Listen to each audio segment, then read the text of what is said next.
introduction, and I'm glad to see several by now familiar faces and people who are becoming familiar in this audience. Thank you for coming.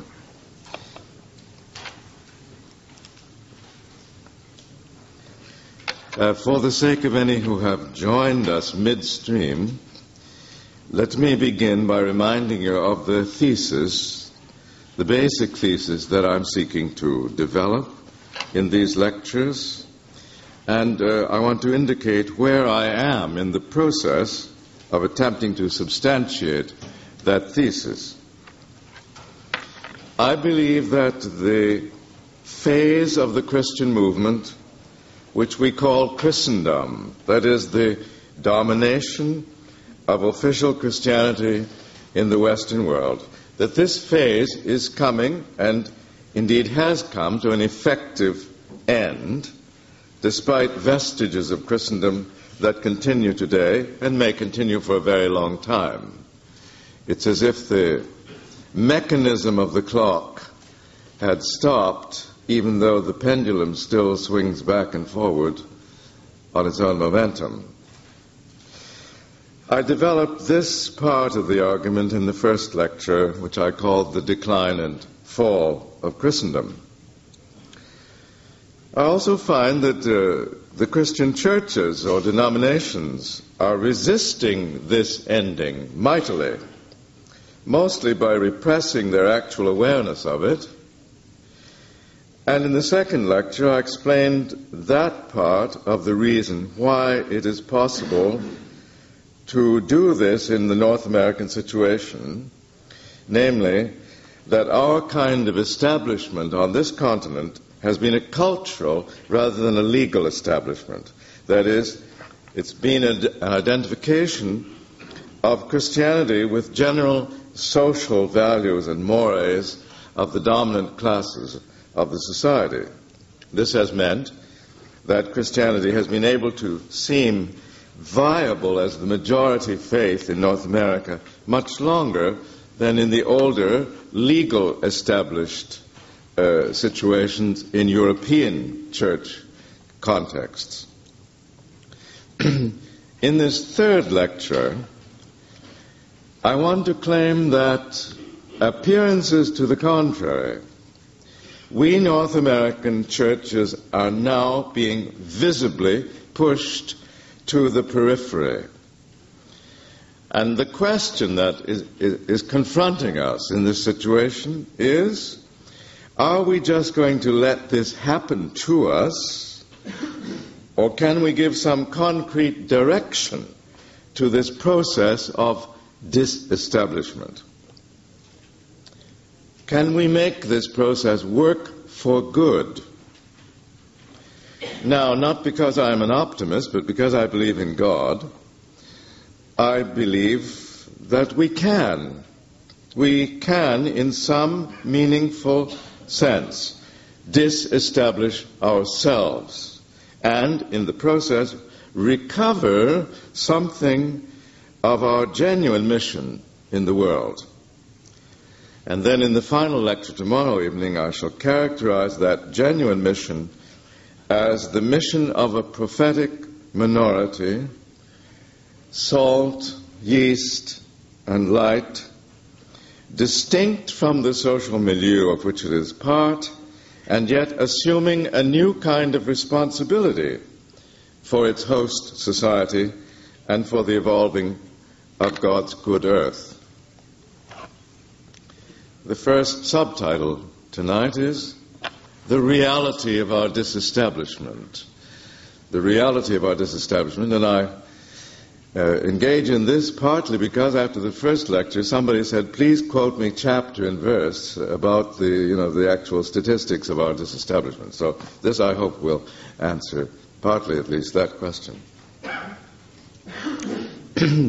Despite the tenacity of our North American form of Christian establishment, a process of disestablishment has been underway in the United States and Canada for some time.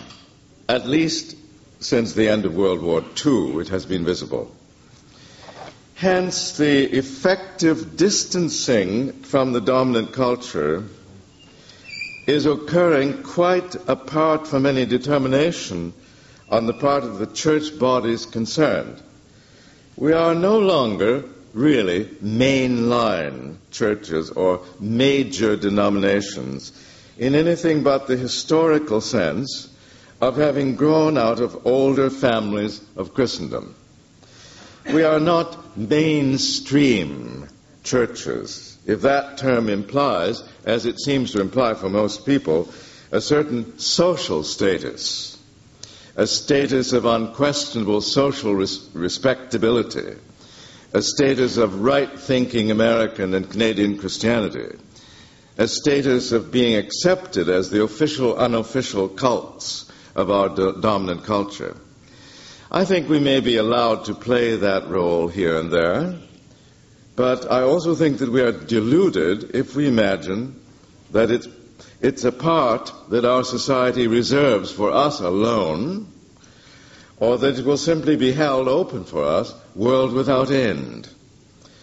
I don't claim that we are socially insignificant. No, not at all. In fact, I believe that we have a greater potentiality for genuine public significance now than we have actually had in the past. But for the moment, my point is only that most of the denominations that formerly could claim for themselves such distinctions as mainline and mainstream or major denominations and all these other grandiose things are undergoing a shift to the periphery.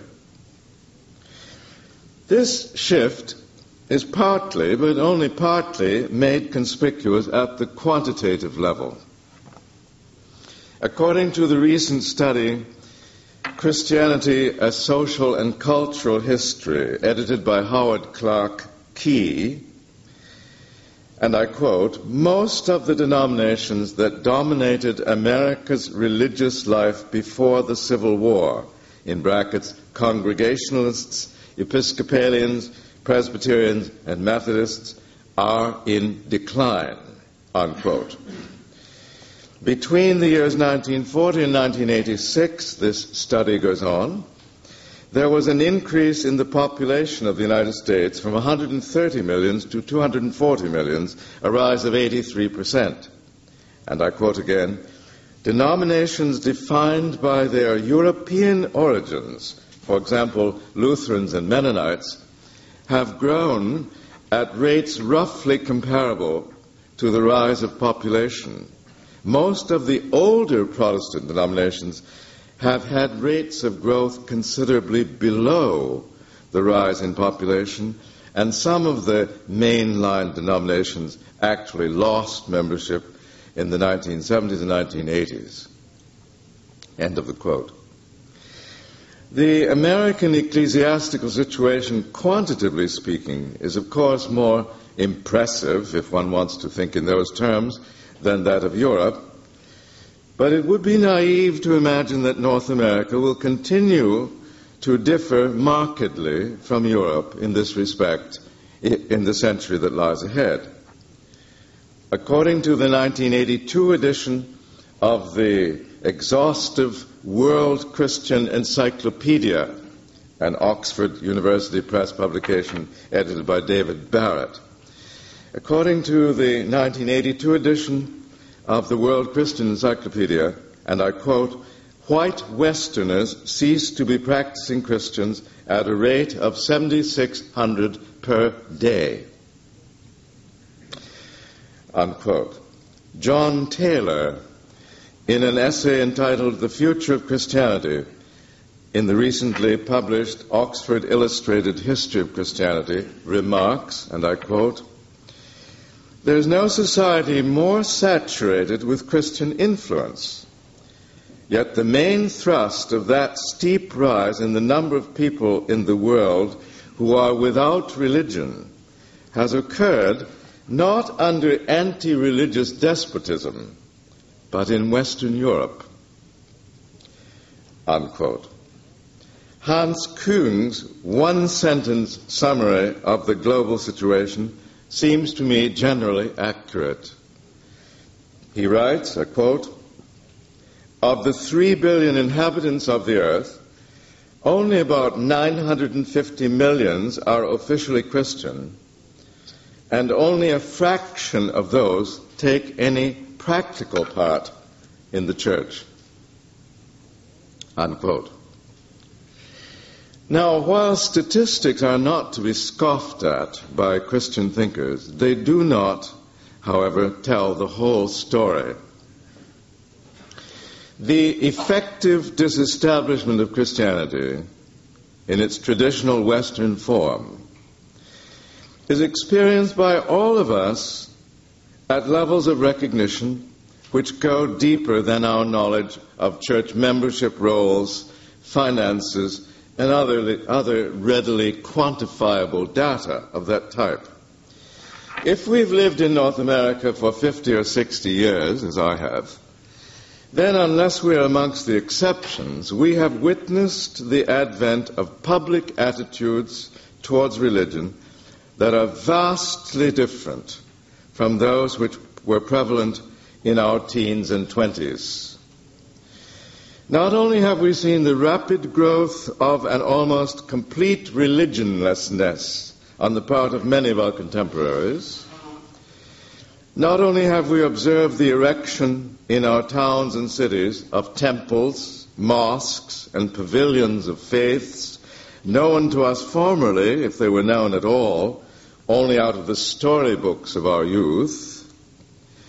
Not only have we lived to see the proliferation of Christian sects and, what is more unnerving to us, their elevation to high social respectability, and even in the public mind to the status of normative Christianity, not only have we observed accordingly how the instinct to belief, if there is such an instinct, may now satisfy itself in literally thousands of ways that have little or nothing to do with Christianity that we took for granted, say, in 1948. But beyond all that, the discriminating amongst us have discerned the appearance of new attitudes towards the whole phenomenon of religious belief.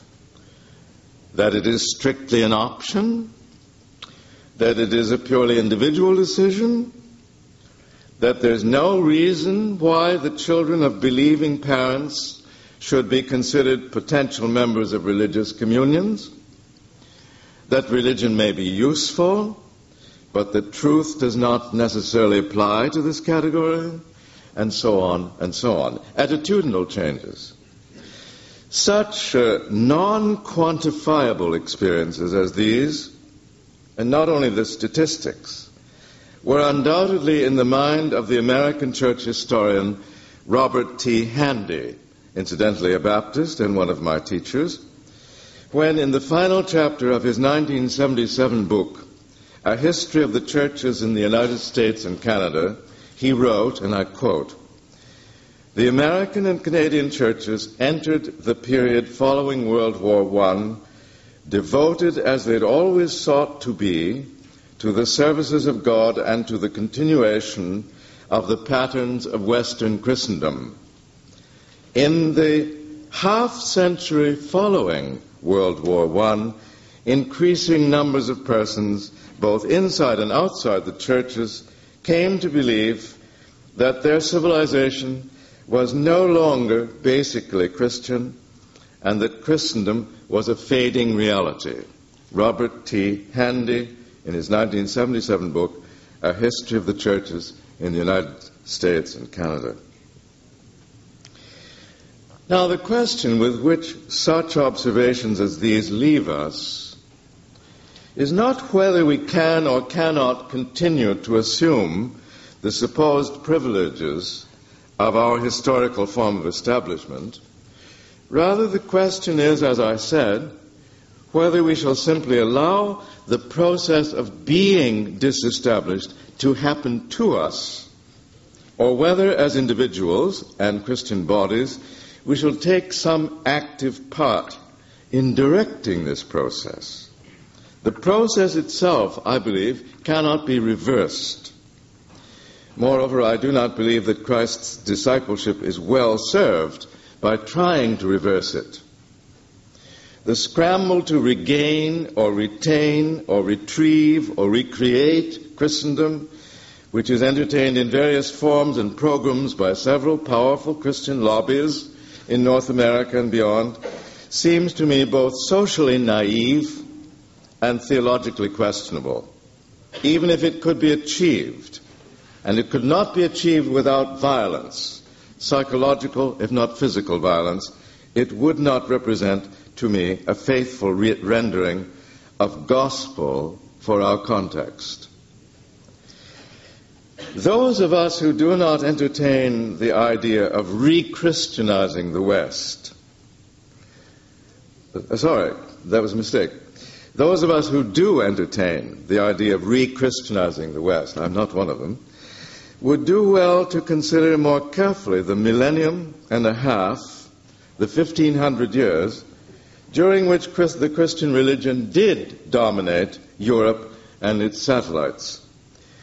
Church historians who have tended during our own time to be academicians, distanced from the pursuits of institutional churches, have a particularly important role to play in ecclesiastical life today. Whatever else the study of history may mean, it entails the pursuit of truth about the past, and therefore it functions critically in relation to the tendency of institutions to indulge in one-sided and romantic versions of their own historical foundations.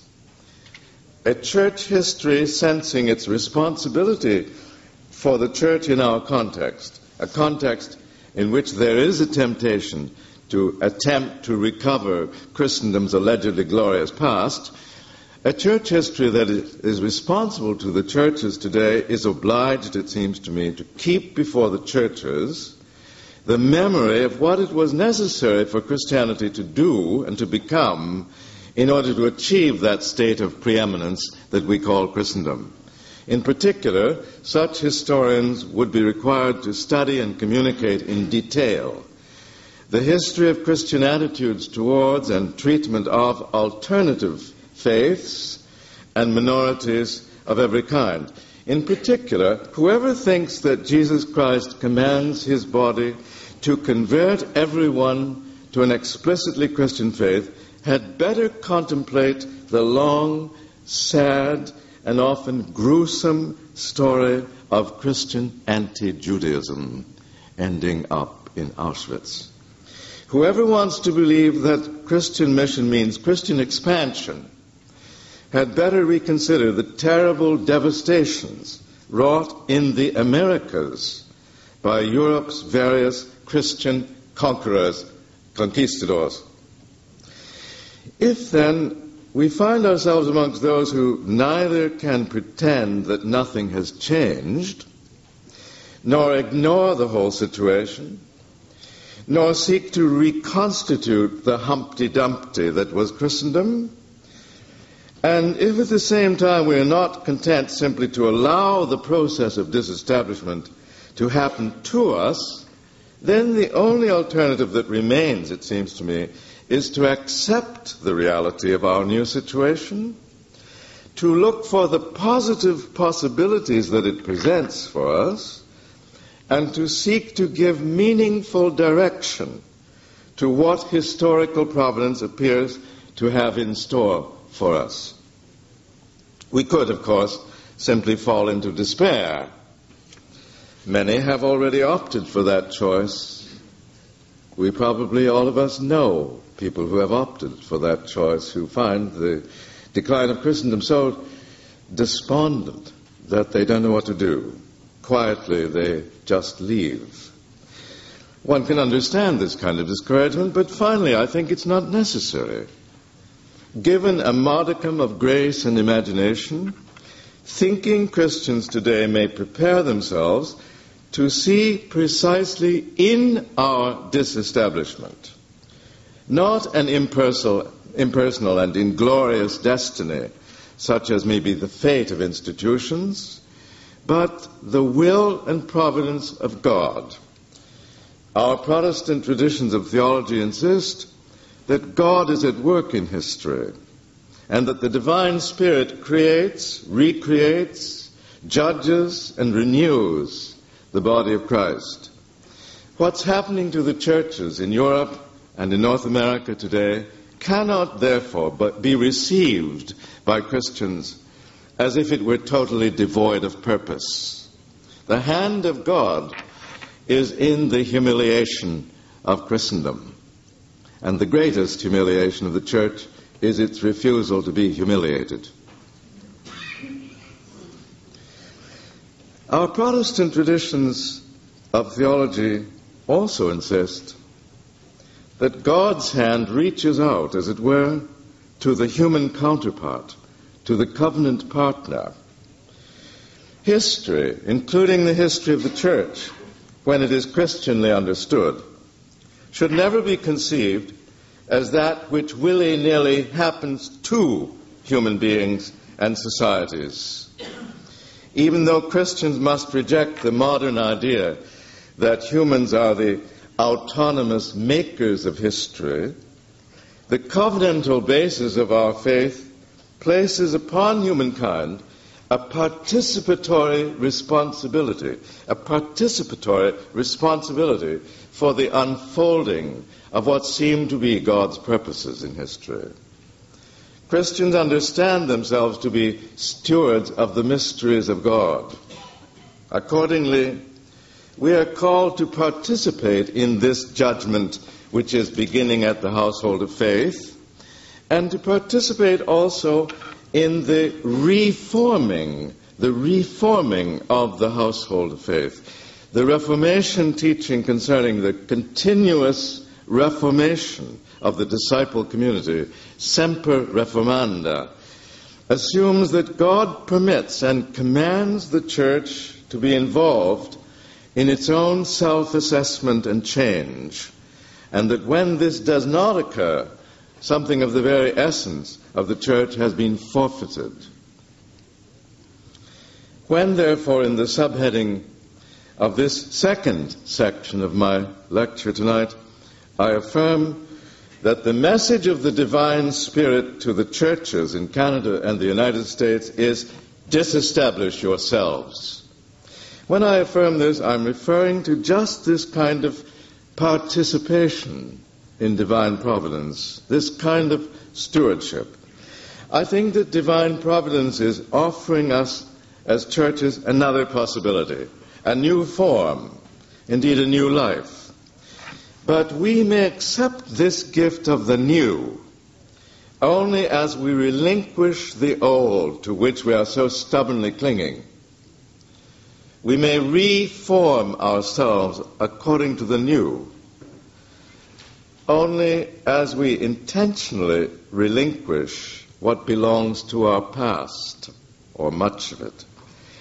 Such things as the comfortable relationships that we have enjoyed with governments and ruling classes, the continuous confirmation of accepted social values and mores by means of which we sustain those relationships with power, the espousal of charities which ease our guilty consciences whilst allowing us to maintain neutrality with respect to the social structures that make such charities necessary, the silent acceptance of racial, sexual, gender, and economic injustices, or their trivialization through tokenism, failure to probe the depths of human and creaturely pathos by confining sin to petty immorality or doctrinal refinements drawn from the past, and so on. There is still largely unexplored wisdom in the tradition of Jerusalem, which, were we to awaken ourselves to it, could enable the Christian church truly to engage our society at the heart of its crises. But we shall not even be awakened to that wisdom so long as we are content to play the redundant role of official religious cult to the official society. The point is, however, that role is being snatched from us in any case.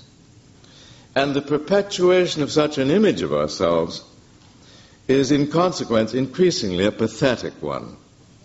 If we simply wait for more and more of the alleged privileges of establishment to be taken away from us by societal forces over which we have no or little control, we shall not even save for the future what was good in the Christendom past.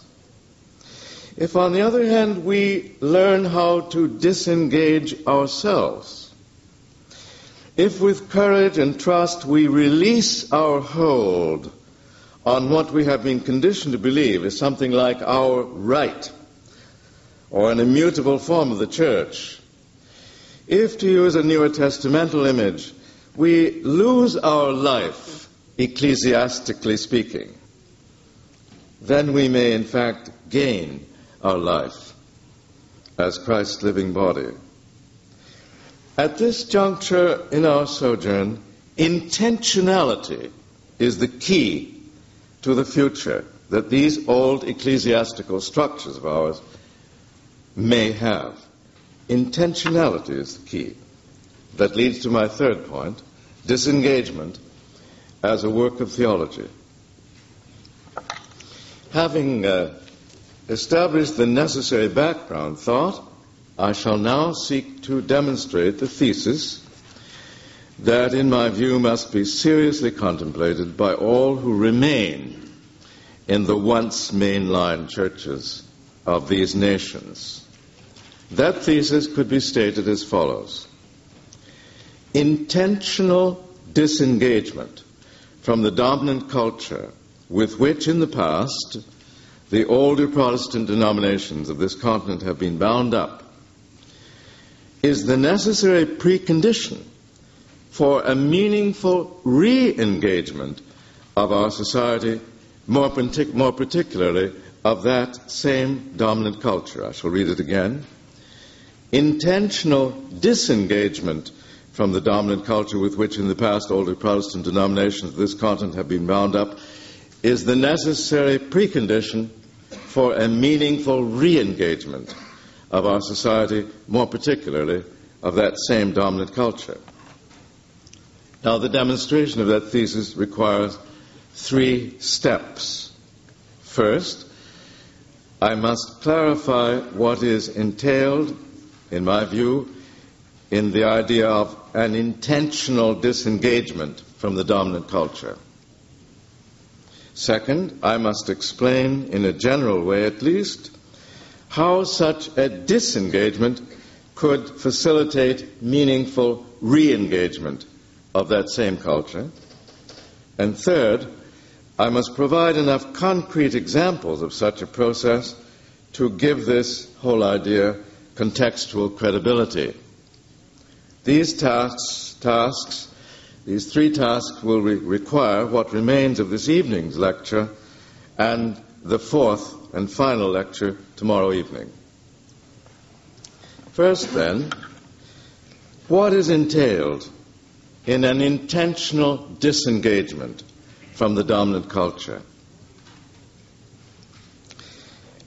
It's one thing to respond to such a question in societies such as most European societies have been, where Christian establishments are of the legal de jure variety. It's something else in our context, in our North American context, where, as I argued in last evening's lecture, what obtains is not a legal establishment but a cultural establishment. Just because ours is an establishment at the level of content rather than at the level of form, just because our close ties with the dominant culture have existed at the level of fundamental beliefs and lifestyles, the rudimentary moral assumptions, any effective extrication of ourselves from this by now severely limiting relationship has to occur at that more subtle level, that is to say, at the level of thought. To put it quite clearly, for North American Christians who are serious about reforming the church so that it may become a more faithful bearer of gospel in our social context, There is no alternative to a disciplined, prolonged, and above all, critical work of theology. And by theology, I do not mean, please, merely academic theology. I mean a theology that reaches into the life of congregations. Theology that asks of every Christian something of what it asks of those who pursue theology as a life work or calling. In short, by theology, I mean what Martin Luther had in mind when he wrote, Vivendo, imo moriendo, et damnando fit theologus, non intelligendo, legendo, aut speculando. It is by living, nay, rather by dying and being damned, that a theologian is made, not merely by understanding and reading and speculating. I'm talking about an existential process that in reaching into the congregation's life causes a ferment of thought to occur. Concretely speaking, Christians must learn how to distinguish the Christian message from the operative assumptions, values, and pursuits of our host culture, and more particularly those segments of our society with which, as so-called mainstream churches, we have heretofore been identified.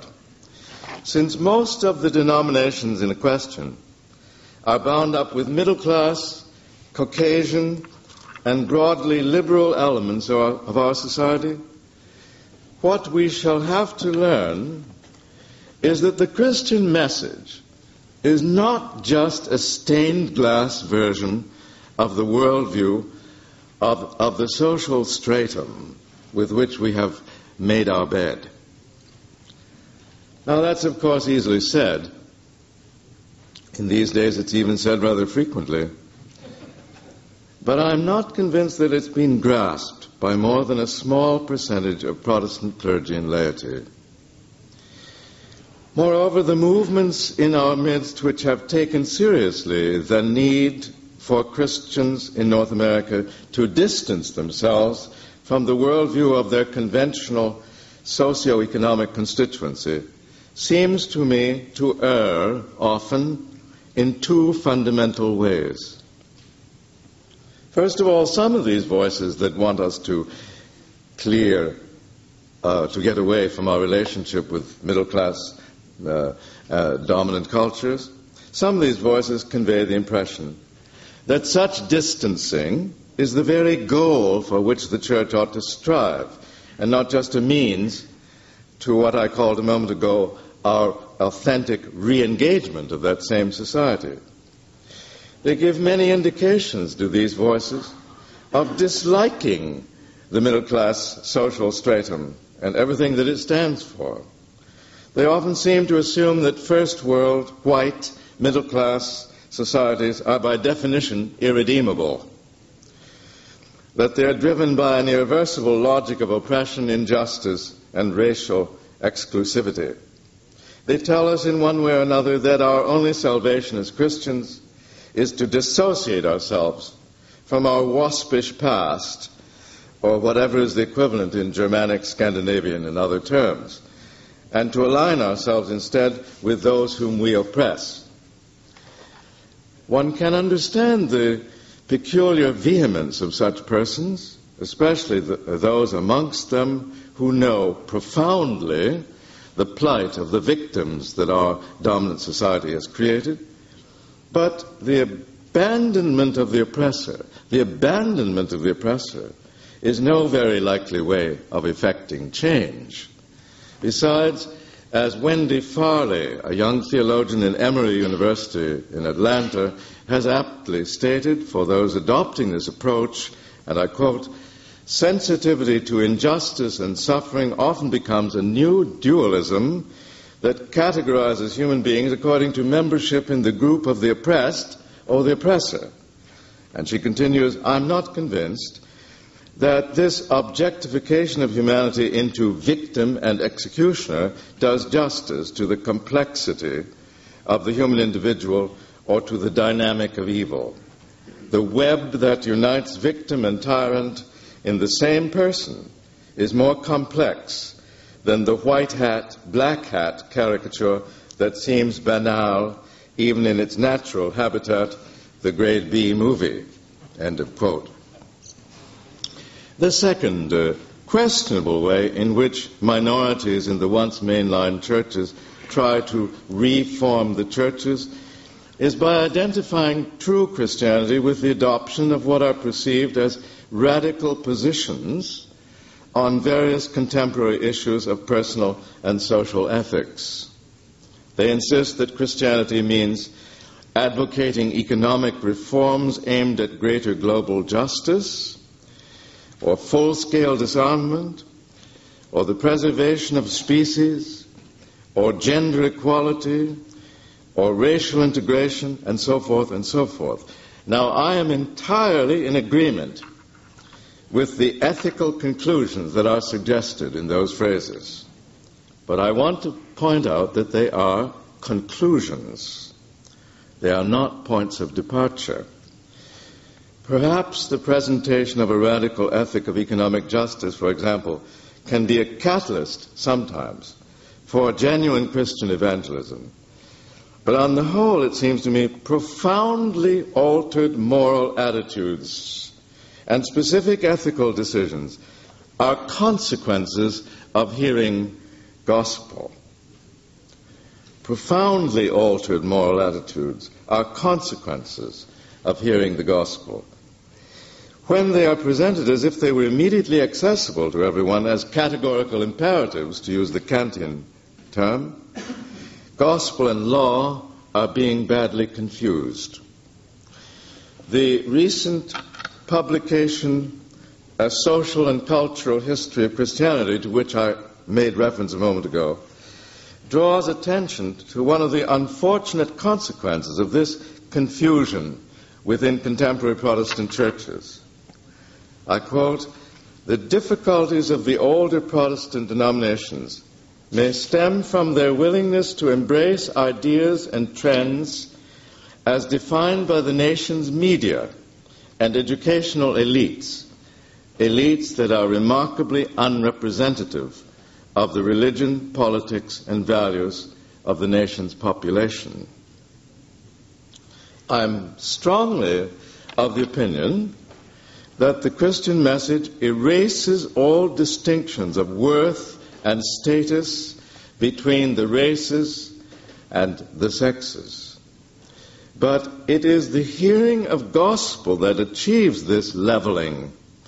And if instead of gospel what is proclaimed in the churches is nothing more than the kinds of musts and shoulds and ought tos that one can hear from many other quarters of human society today, then we can't expect church folk to be any more receptive to such exhortations than are their counterparts in society at large. The point is, the great changes that need to be effected in our churches are not, first of all, changes of behavior, but changes of understanding and of will. If the thinking of the churches is altered, then we may expect changes in the realm of attitudes and deeds as well. If, on the other hand, being Christian continues to mean little more than being predictable middle-class liberals with a tinge of something that is now fashionably called spirituality, then the few exceptional things that congregations occasionally manage to perform ethically will lack any foundation in repentance and faith, and they will show up precisely as exceptions, ad hoc, ethical non sequiturs, kept going by the enthusiasm of a few and the guilt of a somewhat larger cross-section of churchgoers. What I'm saying, what I'm seeking to establish by criticizing these two positions is that insofar as we're committed to genuine renewal in the churches that we represent, there are no shortcuts. There are no shortcuts. We must begin with basics. We have now 2 or 3 generations of people in and around the churches who are, most of them, not only unfamiliar with the fundamental teachings of Christian tradition, but are ignorant also even of the Scriptures. Some denominations have been more diligent than others in areas of Christian education, but I doubt that any North American Protestant denomination stemming from the central streams of the Reformation of the 16th century could measure up to the minimal standards of catechesis assumed by the reformers of the 16th century. I think if some of the reformers came in and catechized us, they would be astonished at our amnesia. We even have to ask ourselves whether we have a well-educated professional clergy, or at least a ministry whose basic theological education is continuously renewed and supplemented and then incorporated into preaching and congregational leadership. I think that we have been sold short in ministry by people who thought that ministers ought to be pastoral managers, entrepreneurs of congregations, rather than teaching elders. Without a deeper understanding of what Christians believe, it's absurd to think that ordinary church folk will be able to distinguish what is true to the Judeo-Christian tradition from the amalgam of religious sentimentalism and bourgeois transcendence by which both church and culture are saturated. Until a far greater number of church-going Americans and Canadians have become more articulate about the faith than they currently are, we cannot expect the churches to stand back from their sociological moorings far enough to detach what Christians profess from the mishmash of modernism, secularism, pietism, and free enterprise democracy with which Christianity in our context is so fantastically interwoven. But that such a right dividing of the word of truth is what we shall have to aim for is borne out by recent sociological studies as well as theological ecclesiastical investigations. In their 1987 work entitled American Mainline Religion, Its Changing Shape and Future, the sociologists Wade Clark Roof and William McKinney write, and I quote,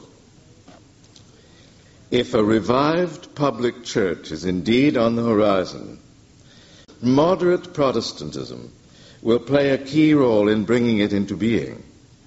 This will require forms and qualities of leadership that have seldom been forthcoming from the Protestant middle.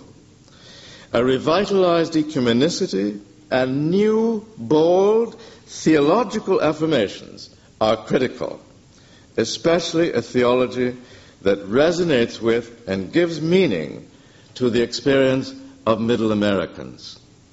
End of quote. Disengagement from our status of cultural establishment is primarily, then, a work of theology.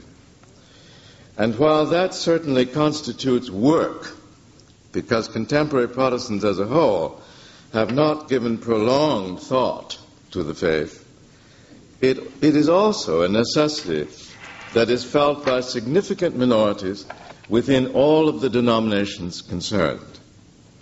Instead of catering so exclusively to what are usually described as pastoral needs, though the term often cloaks institutional busywork, ministers today are recalled to the teaching office. If the minister of the congregation is not herself or himself, in some genuine sense, a theologian, then we cannot expect laypersons to adopt some measure of the sort of informed thoughtfulness that is needed if as churches we are to find our way into the future.